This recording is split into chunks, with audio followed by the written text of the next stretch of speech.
Hello viewers, design page চ্যানেলের নতুন একটি ভিডিওতে আপনাদেরকে স্বাগত জানাচ্ছি।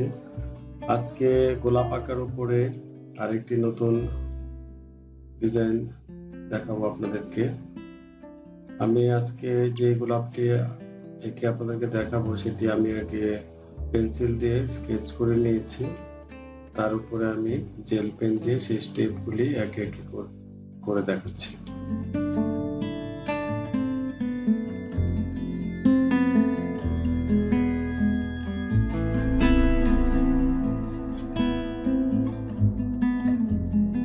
আপনারা স্টেপগুলো একটু ফলো করার চেষ্টা করবেন।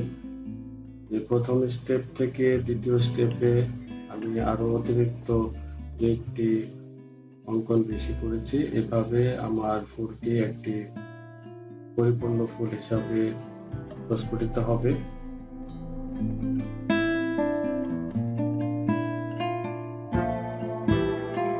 এভাবে আপনি খুব সহজেই জটিল গোলাপ ফুল আঁকতে পারবেন।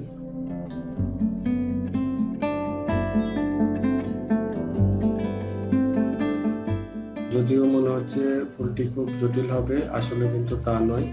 আপনি যদি একের পর এক স্টেপ ফলো করে আঁকেন তাহলে আপনি অতি সহজে যে কোনো জটিল ফুল আঁকতে পারবেন।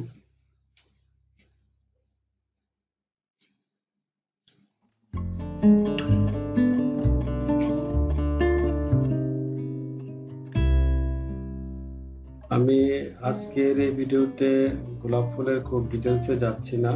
আমি শুধু এখানে কয়েকটি স্টেপ অঙ্কন করে আপনাদেরকে একটি ধারণা দেওয়ার চেষ্টা করলাম যে আসলে কিভাবে একটি গোলাপ আঁকা যায়।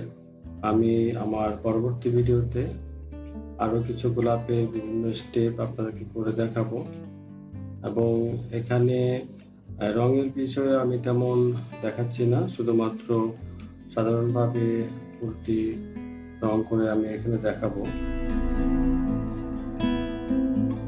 কারণ একটি ফুল তখনই সুন্দর হবে যখন এর মধ্যে শ্যাডো এবং লাইট বা আলো ছায়া বা জল রঙের যে গ্রেডিয়েন্ট আছে, শ্যাডো আছে, সেগুলি ফুটিয়ে তোলা যায়। তখনই একটি ফুল সুন্দরভাবে ফুটে উঠবে। আজকে আমি শুধু স্টেপগুলি দেখাচ্ছি এবং ফুলটিকে শুধু একটি সাধারণ রং হিসাবে আমি করে দেখাচ্ছি। এখানে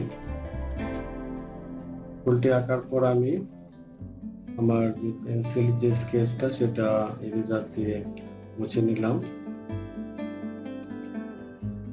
আপনারা শেষ ফুলটি আঁকার সময় জেল পেন ইউজ না করে পেন্সিলটি রাখতে পারেন, তাহলে আপনার ওয়াটার কালার অ্যাপ্লাইয়ের পর যে জেল পেনের যে কালো বর্ডার সেটা আর দেখা যাবে না। সেক্ষেত্রে আপনি আলো ছায়ার খেলাটা আর সুন্দরভাবে প্রস্ফুটিত করতে পারবেন।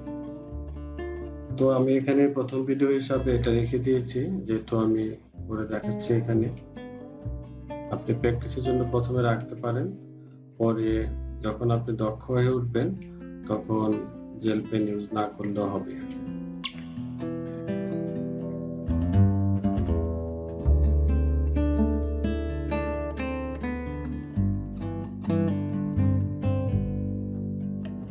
এটি সাধারণভাবে একটি প্রসেসে আপনি ওয়াটার কালার দিয়ে দেন, তাহলে সুন্দর হবে, শুকিয়ে যাওয়ার পরে ভালো লাগবে। বন্ধুরা, আমার ভিডিওটি ধৈর্য ধরে দেখার জন্য আপনাদেরকে অনেক অনেক ধন্যবাদ। আর যারা আমার চ্যানেলটিতে আজকে ভিডিও দেখছেন, আপনারা আমার চ্যানেলটি সাবস্ক্রাইব করবেন এবং আপনাদের মতামত জানাতে ভুলবেন না। আপনাদের উৎসাহ এবং অনুপ্রেরণা নিয়ে আমার চ্যানেলটি আরো এগিয়ে যাবে এবং আমি আরো সুন্দর সুন্দর ভিডিও উপস্থাপন করব।